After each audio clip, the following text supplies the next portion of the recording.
10 वर्षापूर्वीच्या 10वीच्या वर्गाचं get together करण्याचं ठरलं होतं.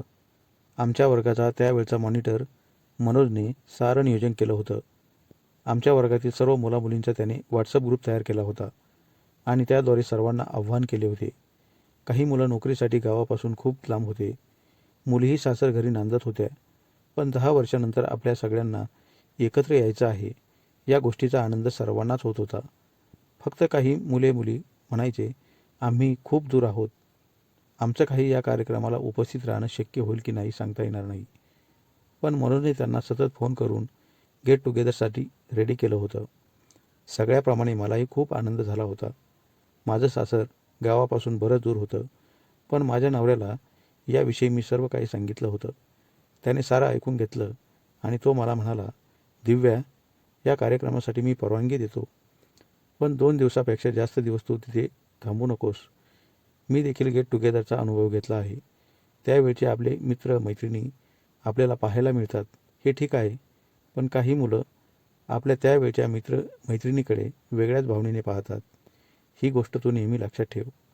माझ्या नवऱ्याचा म्हणण्याचा अर्थ माझ्या लक्षात आला होता. ज्या दिवशी गेट टुगेदर होतं त्या दिवशी माझा सासरा मला सोडवण्यासाठी येणार होता, कारण माझ्या नवऱ्याला त्या दिवशी महत्त्वाची मीटिंग होती. मी आता माहेरला या कार्यक्रमासाठी येणार आहे म्हणून सासूबाई मात्र तोंड फुगून बसल्या होत्या. माझ्या नवऱ्याने तिला खूप समजावून सांगितले, पण ती काही ऐकण्याच्या मनस्थितीत नव्हती. तिला वाटायचं नवऱ्याला सोडून सूनबाई सासऱ्यासोबत चालली आहे. पण माझे सासरे खूप चांगले होते. त्यांच्या मनात माझ्याविषयी चांगलीच भावना होती. गेट टुगेदरचा दिवस अखेर उजाडला. त्या दिवशी सकाळपासूनच आमच्या वर्गातील त्यावेळचा मॉनिटर मनोजने मला सारखे फोन यायला लागले. यामुळे मी फोन सायलेंटवर ठेवला होता. माझ्या नवऱ्याला वेगळा संशय यायला नको म्हणून मी तसं केलं होतं. तरीही मनोजचे फोन काही थांबत नव्हते. मनोज हा त्या वर्गातील खूप हुशार मुलगा होता. तो मला पटवण्यासाठी त्यावेळी खूप प्रयत्न करत होता. 10 वर्षानंतर तो मला पाहायला मिळणार होता आणि मी त्याला पाहणार होते. त्यावेळी आमचे प्रेम काही सक्सेस झालं नाही, कारण त्याच्या घरी खूप गरिबी होती. म्हणून माझ्या घरच्यांनी त्याला विरोध केला होता.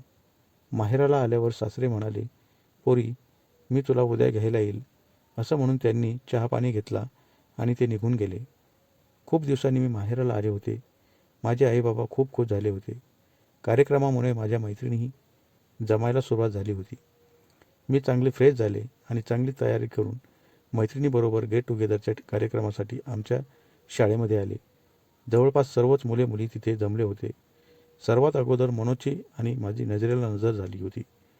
मला पाहिल्यावर तो खूप खुश झाला होता. त्याचं सारं लक्ष माझ्याकडेच होतं.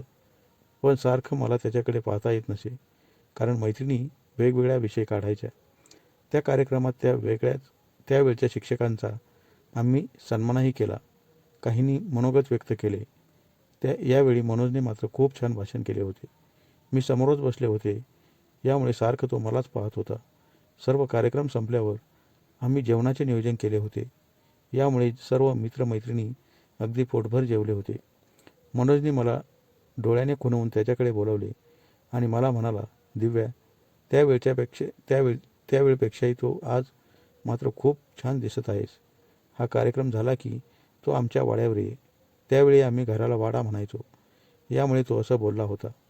तो बोलल्यापासून माझ्या मनात विचार येत होता की मनोजने नेमका आपल्याला वाड्यावर कशासाठी बोलवलं असेल. त्यावेळी त्याची अपूर्ण इच्छा तो पूर्ण तर करणार नाही ना, याची शंका मला येऊ लागली होती. माझ्या मैत्रिणींना ही गोष्ट सांगितल्यावर त्या मला स्पष्टपणे म्हणाल्या, तू एकटीच जा बाई, आम्ही नाही येणार मनोजच्या वाड्यावर.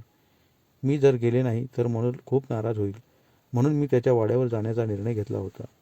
शाळेपासून त्याचा वाडा जवळच होता. सर्वांना वाटे लावून मी मनोजच्या वाड्यावर आले होते. त्याच्या घरी कोणीही नव्हतं. त्याचे वडील केव्हाच देवाघरी गेले होते. त्याची आई या दिवशी शेतामध्ये काम करायला गेली होती. तो एकुलता एक मुलगा होता. मला वाटलं त्याचं लग्न झालं असेल. याचं कारण मी त्याला विचारलं तेव्हा त्याच्या डोळ्यात चटकन पाणी आले आणि मला तो म्हणाला, दिव्या, त्यावेळी आणि आजही माझं तुझ्यावर खूपच प्रेम आहे आणि यामुळेच मी आजही लग्न केलं नाही. मला या गोष्टीचा खूप नवल वाटलं. त्याच्या प्रश्नाला काय उत्तर द्यावं मला काहीच कळत नव्हतं. घरच्या परिस्थितीमुळे आपण लग्न केलं नाही. हा निर्णय योग्य की अयोग्य आता याचा विचार करून चालणार नाही. कारण माझं लग्न झालं होतं. तो मला त्या वाड्यावर बोलता बोलता अशा विश्वात घेऊन गेला की आमच्यात बरंच काही घडूनही गेलं. पण मला मला त्याला सोडून येऊच वाटत नव्हतं. आजही तो आपल्यावर एवढं प्रेम करतोय. त्या बदल्यात आपण त्याला काय दिलं? दिला तो फक्त आजचा दिवस. उद्यापासून तो पुन्हा आपल्याला फक्त डोळ्यासमोर ठेवणार आणि तसंच आयुष्य जगणार. पण संध्याकाळ व्हायला लागल्यावर मी त्याला म्हणाले, हे बघ मनोज, आता मला सोड. माझे आईबाबा माझी वाट पाहत असतील. यामुळे मला गेलंच पाहिजे. असं म्हणून मी अत्यंत जड पावलाने मनोजला सोडून माझ्या घरी आले. पण माझ्याही मनातून त्याच्या आपल्याविषयीचा तो विचार जायला तयारच नव्हता.